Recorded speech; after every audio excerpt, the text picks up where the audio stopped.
See if we can do it in one take. We always My name's do. Angelo. 2 takes. My name's Angelo, and welcome to We Want Picks. I'm sitting here with Chris Reilly. Chris Reilly sets the Monkey Knife Fight strike lines. And if you don't know what Monkey Knife Fight is, it is daily fantasy prop games. It's a ton of fun. It's super easy. All you need to do is come in here, look at the line Chris set, and say, do you think that fighter will land more or less strikes? And if you're right, you win some money. Check it out now. wewantpicks.com/MKF. They will instantly match your deposit. Use the free money, use the real money, play a bunch of these lines, and try to win. Chris and I are going to walk through his lines, how we got there. How you doing? Dude, I'm doing okay. I cannot complain. We got a little bit of a hangover card here. It's not the greatest, but, there's some good spots in here, actually. So, sometimes these cards work better than the big popular ones, especially from your guys' side when you're trying to find value and find good picks, because you can find these lesser unknowns when you do your research and listen to you guys, and, a lot of stuff sticks out. It's not always – I understand that some of these pay-per-views are exciting, but it's really the hardcore fans that dig into these cards, you can find your value. And I'm sure you're going to find a lot of value with Monkey Knife Fight this week. So let's dive in and see where I screwed up. Yeah, no, I agree. Not that you screwed up, but I agree that the card's not very good on the surface, but there are some spots here. Let's just take a look at a few fights, and then I actually have an interesting question for you. But the main event is the new main event. We've got Jamal Hill versus Johnny Walker, 2 strikers. Johnny Walker, historically crazy, throws wild, spinning, jumping, all sorts of nasty stuff. But he's been tame lately. He's been bouncing around between gyms, and they seem to be trying to control him instead of leaning into his crazy. And he's fighting Jamal Hill, who has power and laser pinpoint accuracy in his strikes. What do you think of this line? Like, how did you end up in this line, and have you had to move it? I haven't looked at it so much today that I moved anything yet. I honestly haven't really started. I've been kind of slacking. I start later in the day, and I'll check it. But honestly, this fight is so weird because, as you just said, it wasn't the scheduled main, and then they threw it to a main, but yet still threw it 1.5 over. And I'm kind of with you. I mean, I'm not too familiar with either of these guys. I did see Johnny Walker in his last fight, and it was a snooze fest, but it was against, who was it, Santos or Thiago Santos? Thiago Santos. Yeah, he was probably worried about power the whole time. Yeah, exactly. And isn't that kind of the case with Jamal Hill or whatever? But it's just I just don't understand the 1.5. And I thought that would be juicing over, and it really isn't. So while it is a main card, we got to kind of make it seem like it's a 3-round fight that's not expected to go to the distance, because that's exactly what Vegas is saying. And then these guys in themselves are really difficult to kind of break down because, look at these Hill. His fight logs. His last 2 fights ended in the first round, so we really didn't get anything from it. And then when he fought St. Preux, he went and got 68. Then he went and fought 1 round, got 14, went to a decision, went 102. So, he is all over the place. So sometimes when you get fighters like this, it's just kind of good. It's like, all right, let's kind of push it to 2 rounds. 30 strikes per round is not that crazy, because don't forget, you always have the possibility of going into a 3rd, 4th, or even 5th round. And if that happens, then this 62 is way too low. But unfortunately, like I just got done saying, Vegas has us as a 1.5. And I heard you saying you're all over that, the over on the 1.5. So, but I don't necessarily think it's going to be that action-packed. Maybe Walker, since you said Hill kind of has the precision and stuff like that, maybe Walker tries to avoid him like he did with Moses and stretch it out. So who knows? This is a feeler fight. This is a feeler week. Not too many people are excited about this card, right? It's not. We're coming off a huge pay-per-view, and we're jumping to a replacement main event. So I kind of throw them out, lay them out, and then we'll just kind of go from there. And same with Walker. I haven't seen too many fights with him where he's had a display of high volume. So again, 2 rounds, possibly 20 strikes per round sounds all right. And if I'm wrong, guess what? I'll move it.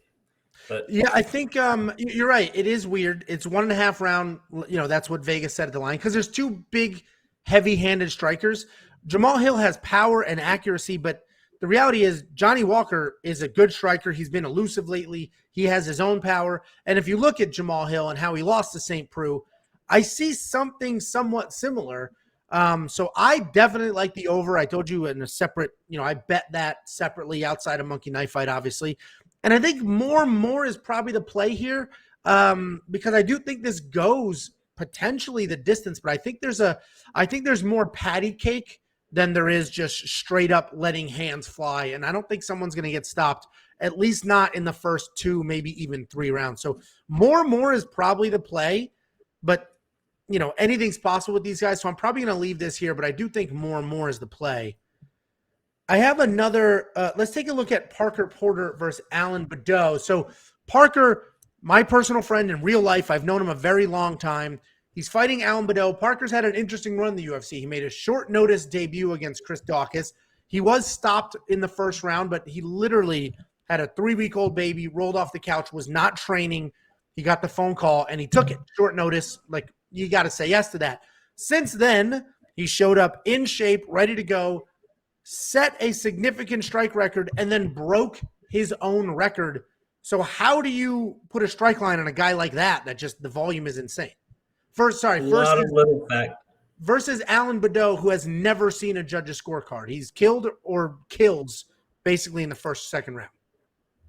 Yeah, there's a lot of factors that go into this one. And then obviously I'm pretty familiar with Parker too, because of you, so I remember his last 2 fights, and I remember putting him up pretty high against what was his name, Parisian, and I put him up high and took a lot of unders, and people didn't learn because from the outside looking in, man, he is a big ass dude, and he throws heavy volume. So, and it's crazy. I put out 83 thinking, because he's so big, people are gonna probably, people just have the tendency to see heavyweights and think it's just going to be a stoppage, and then I put 83 out there because I know he has the potential to go over it, but so far bets have kind of been coming in even, so I'm leaving it right there. And then on the other side, I am not overly familiar with, I just listened to what you guys were saying, and I heard he trains with Serial Gun, so I'm not sure if he's going to really be one of those dancers, but it doesn't sound like he is from his fight logs. So I just kind of cut it in half, and we're just going to kind of play it by ear. This one's interesting, and I was kind of shocked. He thought this, I believe he said in your breakdown, he had this going under, and I'm not sure why, but I feel like it's still one of those ones where you have to kind of decide both lines, and it might be an over under and under over kind of situation. But yeah, I like doing the Parker ones because he's not afraid to throw down, and I haven't seen many of his fights, but I haven't seen him finish anybody. No, yeah, and that's what makes it so interesting here is because Alan Badeau has never been to a decision in a win or a loss. And Parker is looking for his first UFC finish. So I think Parker should mix in some wrestling here because Alan is dangerous on his feet. So 83 is interesting because, this may be a more, I honestly think it's probably a more less or a more. I do think he drags Alan into deeper water. I don't think he's going to put Alan away early. And I don't think Alan's going to put away Parker early, obviously, but he can because he's got that power. So this may be a more or less where Parker's striking on his feet, striking on the ground, and Alan is really on his back or just a step behind on his feet. So, or potentially more if it stays on its feet the whole time. But I don't think this is going to end early, even though most of Alan's fights do. When you look at the odds from Vegas as well, you have it -200 that it doesn't go to a decision. And if you say he's going to, and then the other question I really have is you said that you could see Parker taking him down and going to the ground. Well, what's he going to do if he gets on top? Is he going to be going for a submission? Is that kind of in his realm? Or is he going to be pitter patter and trying to do a, ground and pound game? And if he does a ground and pound from the top, then he's going to fly over 80 possibly if it goes rounds, Yeah, these ones are so tricky. So many outcomes can happen. So again, feeler, it's hangover card. Let's just put out a bunch of feelers, see what we got going on. Well, and that's what makes some of these lines interesting, and not to break down this line specifically, but in general, we have, I think, 3 or 4 fighters on this card that are making their official UFC debut. So you don't really have actual stats. Like Jim Miller, you have literally 15 years worth of stats to look at and try to come up with an average. Nicholas Mata is making his official UFC debut. So is Jay Perrin. So are a few other people on this card. How do you, the person responsible for setting a strike line, figure that out? How do you get out a preliminary strike line so that you don't necessarily get abused right out of the gate? Yeah, these ones are tricky, and I run into them all the time, and I have a couple methods here. Obviously, it's the same method as every fight where we just break down what the odds are saying the fights, what they're expecting the fight to do. And This one is a 2.5 minus 130 under, so it's not necessary. And to go to a decision, it's minus 150 to minus 190 on FanDuel. I don't know where they're getting that number. Or is that DraftKings that it does not go to a decision? So, they expected to go they expected to go a little bit. They're not looking for a first early knockout or stoppage. And then after that, I just kind of break down and take a look at the fighters in general and try to guess if I can see if they're a striker or see if they're a grappler, or see exactly what kind of styles of fights they have. And then, I don't put too much time into it. And then I will put it out, and then I will tune in and kind of listen to my friends at We Want Picks on Tuesday night during their live stream. And then if they kindly let their audience know that I am off, I will listen, and I take that into account, because you guys are one of my sources. You guys know these fighters, break them down way more than I do. I just have statistics in front of me, and then I throw it out there. And then if you guys say I'm way off, then I change them a lot. And then, or I'll just kind of base it off of action. And this is another case where I don't have much, but I did check out a bunch of these highlights of Moda, and he looks legit. I'm kind of excited to see him. I've not seen him fight. I saw he's coming out of Brazil, and I saw a couple of his fights, and he sure as hell looked like a striker to me. And then with Jim Miller on the other side, I mean, all the data in the world on Jim Miller, correct? And it's funny, you can even pull up his DraftKings fight log and just stare at all his fights and stuff like that, and you will not find one fight over 100 strikes unless you date back to December 10th, 2008, where he got 110. But for the most part, a lot of his fights, even in decisions, in that 40 range. I mean, he'll have a couple that spike to 60, 70, but he is not an incredibly high volume guy because he's well diverse. He'll get on the ground. He'll do whatever. He's not just a standing pound. So with that said, I don't see him really turning this into a fist fight where it's just like guns a-blazing and the barn's going to burn and all that. So it's relatively 20 strikes per round ain't the worst. And then Moda is very capable of getting more of that. So since he's the favorite, I just kind of tweaked him up, and 47 is not long. So if it does go 3 rounds, so, he should be able to, but we'll see. Again, this is one that was kind of tricky to set up, but it's even trickier to bet. So you guys can have fun with that. And where you go, I'll just move off of it. I'm actually going to play less right now. Jim Miller, stupid tough, very hard to put away, but I do think Nicholas Mata has that potential. He's a really good striker. He's got really good takedown defense. Jim's path is going to be to take him down. That's going to be Jim's path. And Kenny, I don't know. If Jim Miller takes him down, he might be able to stop him. If he can't take him down, he may get stopped. So I'm going to go less here. I'm going to take a shot at it. $10 to win 25, and I'm going to lock that in. No funny business. You're good. It's in. And the last, you're not going to switch it on me.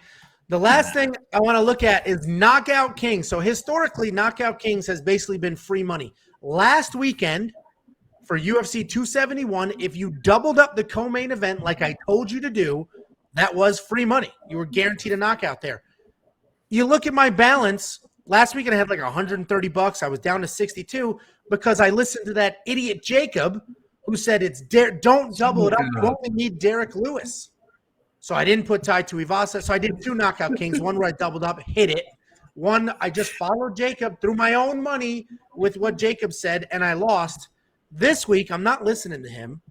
But I think we have a similar situation. I think we have a fight here where if I double it up, I'm guaranteed a KO or TKO. I think if we grab Abdul Razak Al Hassan and Joaquin Buckley, one of these dudes is getting stopped. What do you think?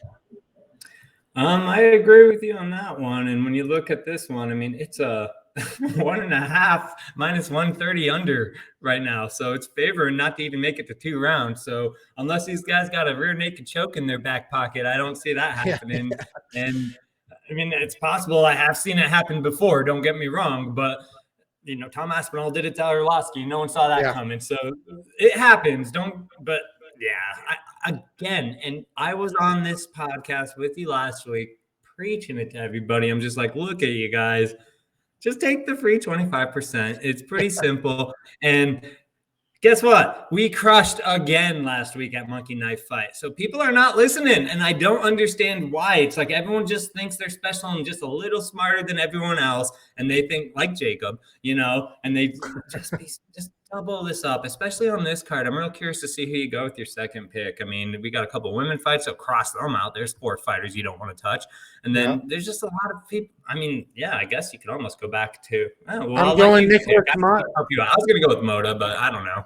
Yeah, I would say Nicholas Mata or Nada. honestly, Come on, Chris. or Chad, David, somebody like that. But I'm going to go with Nicholas here. And like to your point, so I'm going to lock this in. All I need is one of these three fighters to win by KO or TKO, and I will get 25% net profit. 25% net profit. Doesn't sound like a lot, but it's basically free money. To your point, last week, everybody thought they were going to get two, so they chased the 2.5 times payout and missed it. Take the free money. It is a marathon, not a sprint, and little bits each week. So I'm going to go ahead. I'm just looking for one KO TKO. I'm going to put $50 on it and recover from last week when Jacob told me not to put Tai Tuivasa in my Knockout Kings. Do you have any parting words for us? No, but just kind of going back to, 25% when you're choosing three is actually pretty good odds on your return. Because when you look at some of these odds, I mean, you're getting even money on Buckley alone. And now you got two more guys, and and realistically speaking, that would just be a double up. And so you get two extra fighters on top of that. And if you were to parlay those odds, it's going to be less than 25% a lot of the time. So this is a really good deal. Even it's just not the sexy deal that people like. So yeah. I get it. We all like to have fun. We all like to gamble. But if you're in this for the long haul, like we are each week, week in, week out, your strategy is the sound one to do. But, people just don't like to listen, and therefore I still have a job. I guess I can't complain to that aspect. It's great. I get it, though, because there's times where I'll see that 6 for 6, and all of a sudden it's like, wow, 25 times my money. And then as you're clicking, you're like, I feel it. And then the fight happens, and somebody gets knocked down in 10 seconds. Like, that was so stupid. So I hear you. Human nature.